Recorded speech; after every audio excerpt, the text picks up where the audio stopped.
사도신경으로 신앙 고백하심으로 10월 27일 금요일 새벽 기도회를 시작하도록 하겠습니다.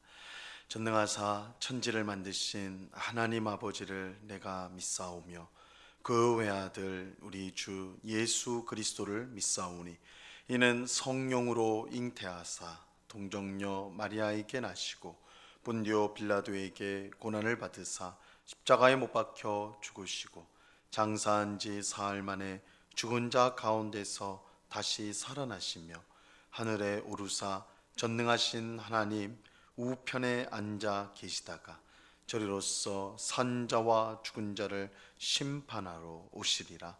성령을 믿사오며 거룩한 공예와 성도가 서로 교통하는 것과 죄를 사하여 주시는 것과 몸이 다시 사는 것과 영원히 사는 것을 믿사옵나이다.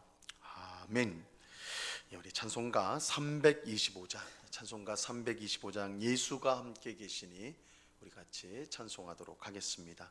찬송가 325장, 이전 토요일 찬송가는 359장 찬송입니다.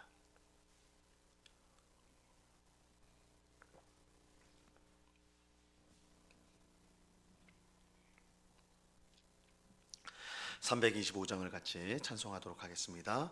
예수가 함께 계시니 시험이 오나 겁없네. 기쁨의 근원 되시는 예수를 위해 삽시다. 날마다 주를 섬기며 언제나 주를 기리고 그 사랑 안에 살면서 딴 길로 가지 맙시다. 이 세상 사는 동안에 주 이름 전파하면서 무한한 복락 주시는 예수를 위해 삽시다. 날마다 주를 섬기며 언제나 주를 기리고 그 사랑 안에 살면서 딴 길로 가지 맙시다. 이 세상 친구 없어도 예수는 나의 친구니 불의한 일을 버리고 예수를 위해 삽시다. 날마다 주를 섬기며 언제나 주를 기리고 그 사랑 안에 살면서 딴 길로 가지 맙시다. 주께서 심판하실 때 잘했다 칭찬하리니 이러한 상급 받도록 예수를 위해 삽시다. 날마다 주를 섬기며 언제나 주를 기리고 그 사랑 안에 살면서 딴 길로 가지 맙시다. 아멘. 같이 기도하겠습니다. 참 좋으신 아버지 하나님, 감사합니다. 오늘도 우리에게 귀한 은혜를 베풀어 주셔서 이 기도의 자리로 나올 수 있도록 하시니 감사합니다. 이 시간 우리가 기도할 때에 우리의 욕심과 우리의 탐욕으로 기도하지 않게 하시고 먼저 그의 나라와 의를 구하라. 그리하면 이 모든 것을 너에게 더하시리라 주신 말씀을 우리가 생각하면서 먼저 하나님의 뜻을 구하는 저희가 되게 하여 주시옵소서. 하나님을 더욱더 사랑하는 저희가 되기를 원합니다. 세상에 눈에 보이는 좋은 것들을 사랑하고 그것에 이끌려서 살아가는 삶이 아니라 영원하신 하나님, 또한 영원한 하나님 나라를 바라보고 사랑하며 오늘도 하나님의 뜻에 순종하여 하나님을 기쁘시게 하는 삶을 살아가는 저희가 되게 하여 주시옵소서. 또한 하나님을 사랑할 뿐만 아니라 이웃을 내 몸과 같이 사랑하라 말씀하셨사오니 주님, 오늘 만나는 우리 모든 사람들을 사랑하고 섬기는 저희가 되게 하여 주시옵소서. 움켜쥐고 나를 위해 쌓아두는 것이 참된 행복이 아니라 나누고 섬기는 것이야말로 하나님께서 우리에게 주신 참 행복의 삶인 줄 알고 기꺼이 나누며 섬기며 사랑하는 그런 삶을 오늘 살아갈 수 있도록 주님, 우리를 인도하여 주시옵소서. 이 시간 우리 마음속에 있는 모든 염려와 근심들을 주 앞에 다 내려놓게 하옵시고 하나님께서 우리의 인생을 책임져 주시고 복되게 하실 것을 확신하면서 우리 앞에 있는 모든 어려움들을 잘 인내하고 또한 이겨나갈 수 있도록 주님 도와 주시옵소서. 이 시간 주의 말씀을 듣고자 합니다. 성령 하나님께서 밝히 조명하여 주셔서 하나님의 말씀의 뜻을 깨닫게 하시고 이 말씀의 빛이 비추는 대로 우리가 힘차게 주의 길을 걸어갈 수 있도록 달려갈 수 있도록 저희들을 주장하여 주시옵소서. 이 새벽에 귀한 은혜 주실 줄 믿고 감사하오며 예수 그리스도 이름으로 기도드리옵나이다. 아멘. 우리 하나님 말씀을 다 같이 봅니다. 룻기 4장 18절에서 22절까지의 말씀을 우리가 다 같이 보도록 하겠습니다. 룻기 4장 18절에서 22절까지의 말씀입니다.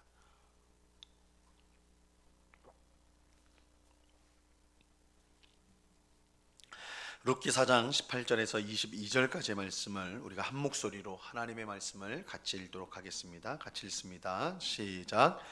베레스의 계보는 이러하니라. 베레스는 헤스론을 낳고 헤스론은 람을 낳았고 람은 암미나답을 낳았고 암미나답은 나손을 낳았고 나손은 살몬을 낳았고 살몬은 보아스를 낳았고 보아스는 오벳을 낳았고 오벳은 이새를 낳고 이새는 다윗을 낳았더라. 아멘. 오늘 우리가 함께 읽은 본문은 이스라엘 12지파 가운데 하나인 유다 지파의 족보 중 일부 내용이고 이 룻기를 마무리하는 부분입니다. 이 룻기의 마지막 부분에 뜬금없이 족보가 이렇게 나와서 어울리지 않는다라고 생각할 수가 있습니다. 하지만 이 족보를 주의 깊게 살펴보면 이 족보가 룻기의 핵심을 잘 보여주기 때문에 룻기를 아주 훌륭하게 마무리하고 있다는 사실을 알 수가 있습니다. 오늘 본문에 나오는 족보는 베레스로부터 시작을 하고 있어요. 18절을 보면 베레스의 계보는 이러하니라. 베레스는 헤스론을 낳고, 이 베레스는 유다의 아들입니다. 야곱의 12 아들 가운데 하나인 유다의 아들이 베레스예요. 그런데 왜 유다로 시작하지 않고 베레스로부터 시작하는 것인가? 사실 베레스의 아버지인 유다로 시작하는 것이 자연스럽죠. 가장 위에 있는 이 유다 지파의 가장 위에 있는 사람이 유다니까 유다로부터 유다 지파가 족속이 시작이 되니까 유다로부터 시작하는 것이 자연스러울 것 같은데 오늘 본문은 그의 아들인 베레스로부터 시작하고 있다. 이 점에서 이제 특별하죠. 이것은 이 베레스가 아닌 이렇게 유다가 아닌 베레스로 시작한다는 것은 뭔가 이제 부자연스럽지만 그렇기 때문에 여기에는 분명한 이유가 있다라는 것을 우리가 생각할 수가 있습니다. 아마도 그 이유는 유다가 베레스를 낳은 것과 이 룻기에서 보아스가 룻을 통해서 오벳을 낳은 것이 비슷하게 보여지기 때문에 그렇습니다. 유다에게는 원래 이제 3명의 아들이 있었습니다. 유다에게는 3명의 아들이 있었는데 엘과 오난과 셀라 이렇게 3명의 아들이 있었어요. 근데 이 첫째 엘이 다말이라는 여자와 결혼을 하였는데 아이를 낳지 못하고 죽게 됐죠. 이에 동생 오난은 형의 대가 끊어지지 않도록 다말을, 그러니까 형수죠, 형수를 아내로 삼습니다.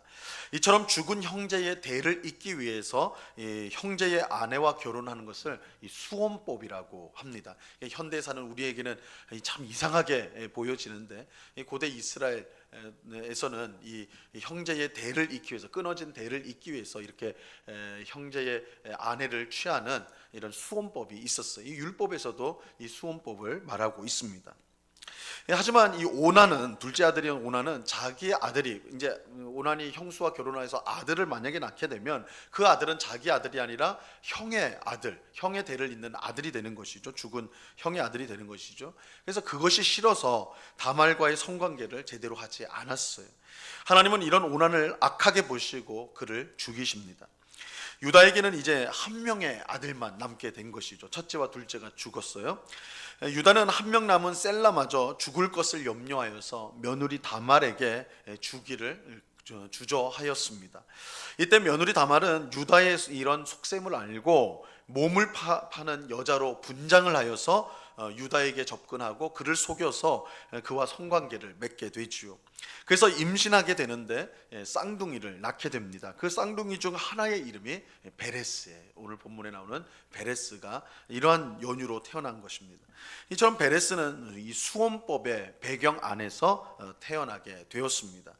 이것은 보아스가 룻과 결혼하게 된 배경과 비슷하죠. 우리가 이 룻기를 보면서 기업을 무르는 일, 그리고 기업을 무를 때에 그 죽은 자의 아내인 룻과 결혼을 해야 된다, 이런 조건이 있었다라는 것을 우리가 봤죠. 그래서 보아스보다 더 가까운 친족은 자기에게 손해가 될까봐 이 기업 무르는 일을 하지 않았고 보아스는 그걸 기꺼이 받아들여서 룻과 결혼을 했다. 그래서 이런 이 배경이 비슷한 거예요. 이런 유사점 때문에 유다가 아닌 베레스를 처음으로 하는 이 족보를 룻기가 기록하고 있는 것으로 우리가 볼 수가 있습니다. 그런데 이처럼 베레스로 시작하는 족보는 그 끝이 누구냐? 그 끝이 누구냐? 우리가 이제 족보를 보시면 제일 마지막에 누가 나옵니까? 다윗이 나오죠. 그 유명한 다윗이 이 족보의 마지막에 등장하고 있어요. 이 베레스로 시작한 족보가 다윗에게서 끝이 납니다. 근데 이 다윗이 누구입니까? 하나님이 사랑하시는 이스라엘의 가장 위대한 왕이 다윗이에요.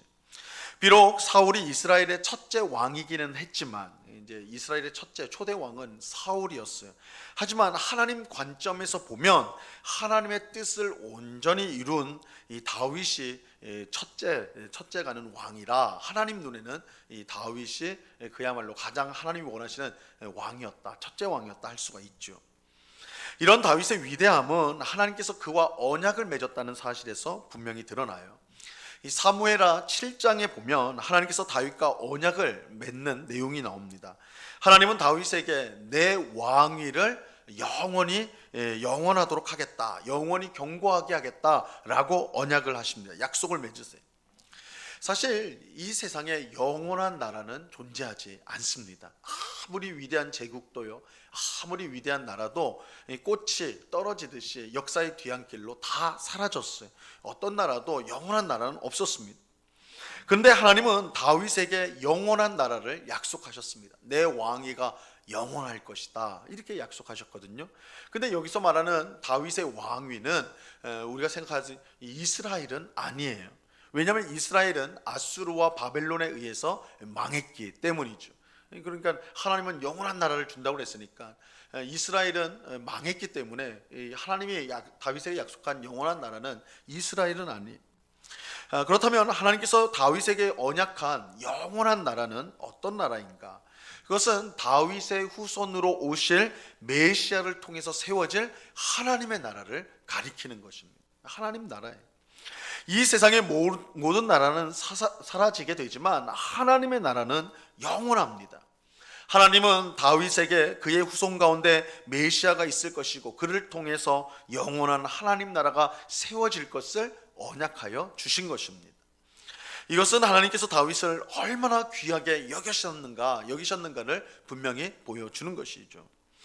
이렇게 보면 오늘 본문에 나오는 족보는 왕의 족보라고 할 수가 있는 것입니다. 다윗 왕이 제일 끝에 나오니까 왕의 족보예요, 왕의 족보. 그리고 바로 여기에 중요한 사실이 있습니다. 여러분, 왕의 족보라고 한다면, 왕의 족보, 한 나라의 왕의 족보라고 한다면 거기에 합당한 조상들이 있어야 마땅할 것입니다.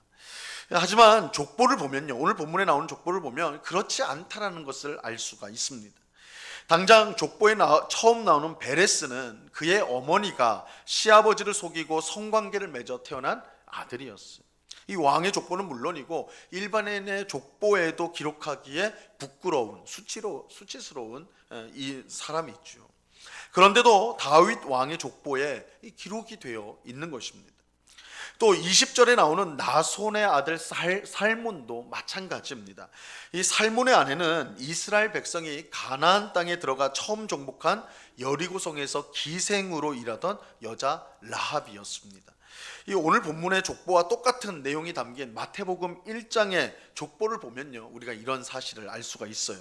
마태복음 1장 5절의 말씀에 보면 이렇게 말씀합니다. 살몬은 라합에게서 보아스를 낳고 보아스는 룻에게서 오벳을 낳고 오벳은 이새를 낳았다. 이렇게 마태복음에서는 좀 더 이 족보를 오늘 나오는 족보보다 좀 더 살을 붙여서 설명을 해주는데, 이 살몬의 아내는 가나안 민족의 기생 라합이었다, 이렇게 말하고 있습니다.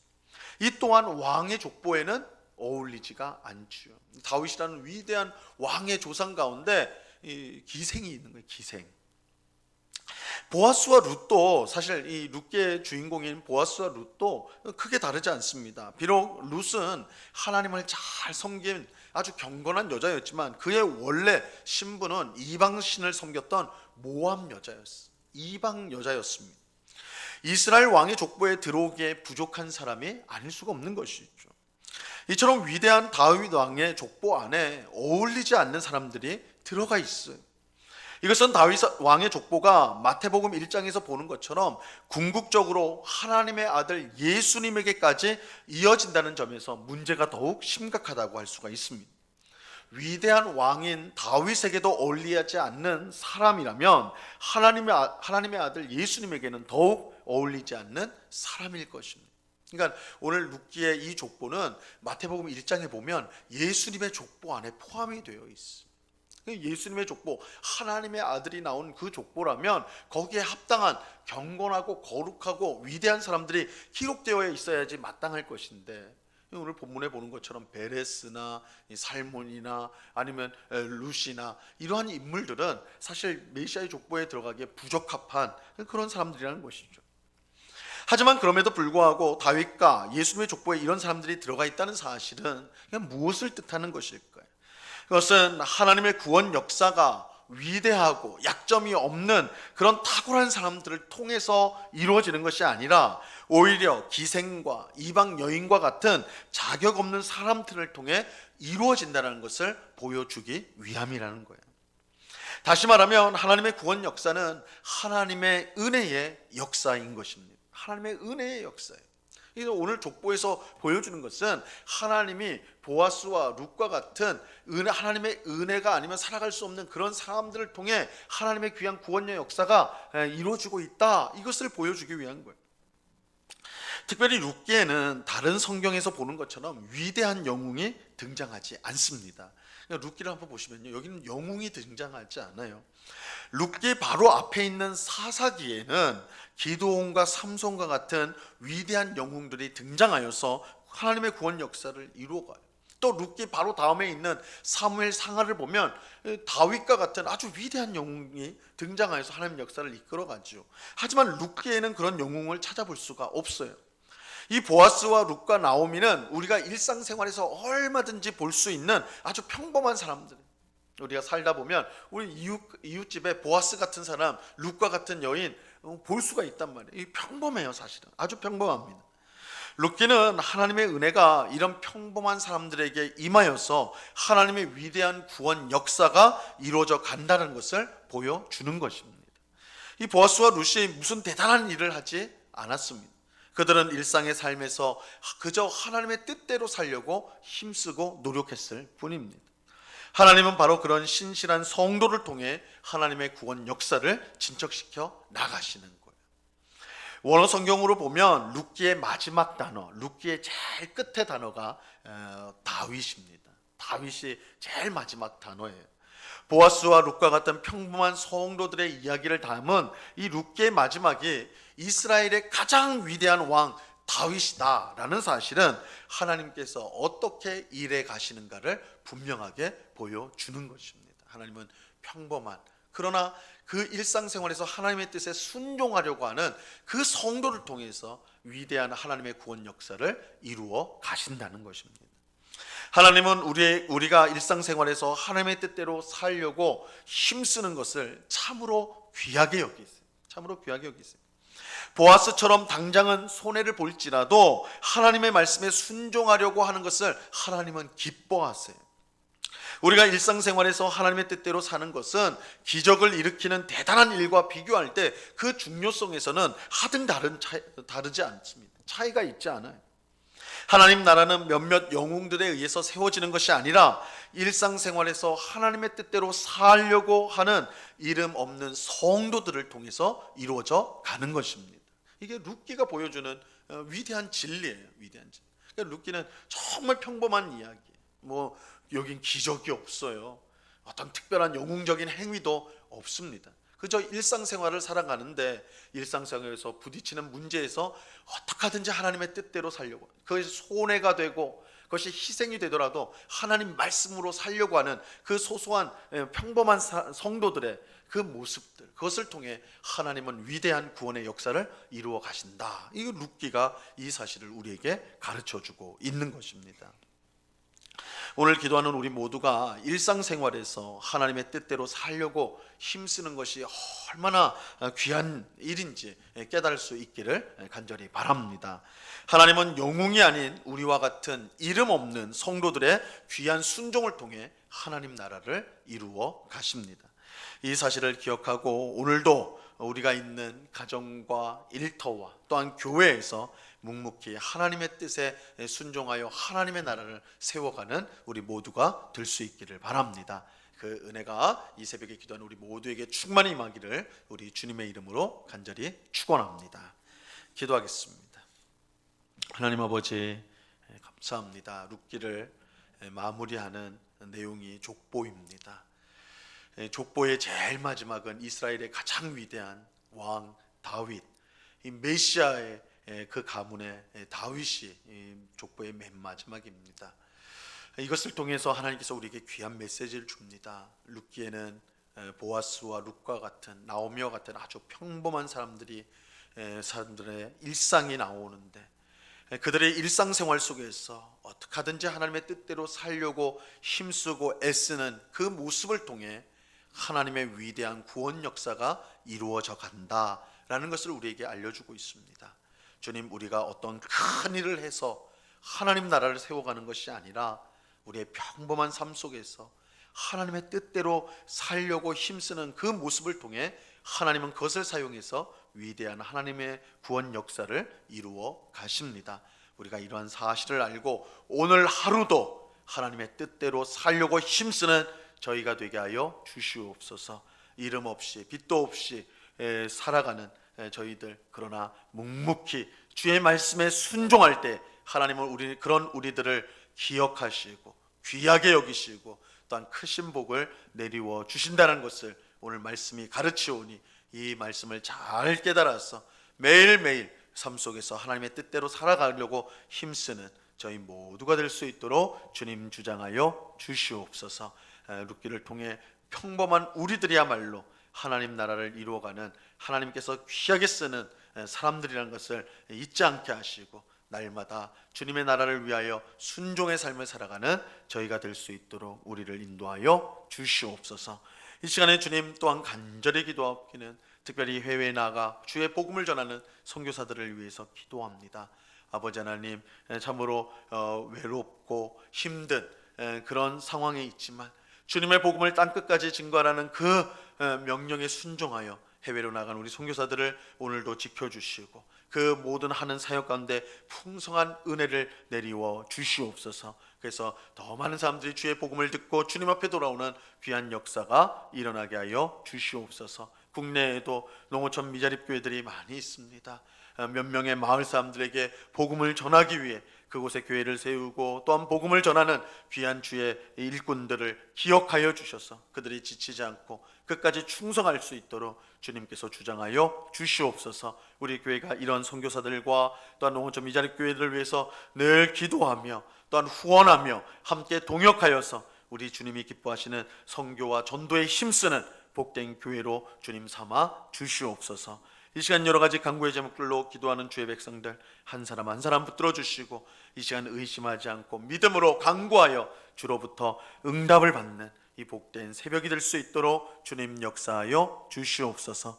언제나 우리를 사랑하여 주시고 우리의 기도를 듣기를 기뻐하시고 역사하기를 기뻐하시는 주님께 감사와 찬송을 올려드리오며 예수 그리스도 이름으로 기도드리옵나이다.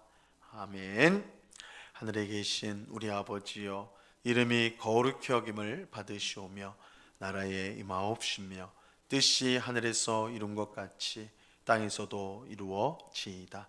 오늘날 우리에게 일용할 양식을 주옵시고 우리가 우리에게 죄 지은 자를 사하여 준 것 같이 우리 죄를 사하여 주옵시고 우리를 시험에 들게 하지 마옵시고 다만 악에서 구하옵소서. 대개 나라와 권세와 영광이 아버지께 영원히 있사옵나이다. 아멘.